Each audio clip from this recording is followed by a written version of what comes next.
Welcome to மாயா பஜார். நிர்மலா கஜேந்திரன். இன்றைக்கு நாம் பார்க்கும் ரெசிபி சேமியா பாயாசம். கடாயில் 2 டீஸ்பூன் நெய் விட்டுருக்கேன். 7 முந்திரி பருப்பு, 4 பாதாம், 10 உலர் திராட்சை. இதை வறுத்துக்குவோம். முதல்ல முந்திரி பாதாம் போடுவோம். லேசாக சவக்கிறப்ப ட்ரை கிரேப்ஸை போட்டுடலாம். இப்போ ட்ரை கிரேப்ஸை போட்டுடலாம், எடுத்துருவோம். இதே நெய்யில் 2 டேபிள் ஸ்பூன் சேமியா போட்டு வறுக்கிறேன். லேசாக ஃப்ரை ஆன போதும் ஆஃப் பண்ணிடலாம்.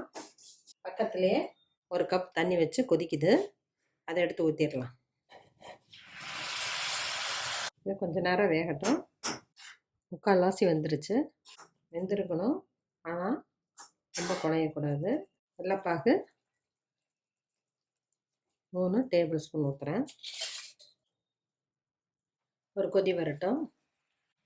கொதிச்சிருச்சு. இப்போ பால் 1 கப். பால் பொங்கணுன்னா ஒரு 5 நிமிஷம் சிம்லேயே வச்சு நம்ம காய்ச்சினோம்னா கொஞ்சம் கண்டென்ஸ்டு மில்காட்ட கிடச்சிரும். அப்படி ஊற்றினா தான் பாயாசத்துக்குலாம் டேஸ்ட்டாக இருக்கும். Cream 1 table spoon. ஏலக்காய் 2 பொடி பண்ணி போட்டிருக்கேன். முந்திரி பாதாம் திராட்சை வறுத்ததை போடுறேன். விருப்பப்படுறவங்க தேங்காய் பால் ஆட் பண்ணிக்கலாம். நெய் 2 டீஸ்பூன். ஒரு கொதி வந்துருச்சு. ஸ்டவ் ஆஃப் பண்ணிடலாம். சேமியா பாயாசம் ரெடி ஆயிடுச்சு. எல்லா குழந்தைகளுக்கும் ஸ்வீட்னா பிடிக்கும். பால் குடிக்க மறுக்கிற குழந்தைகளுக்கு இது போல் செஞ்சு கொடுக்கலாம். எல்லா ஃபெஸ்டிவலுக்கும் நம்ம அதை செய்வோம். செஞ்சு பாருங்கள், சாப்பிட்டு பாருங்கள்.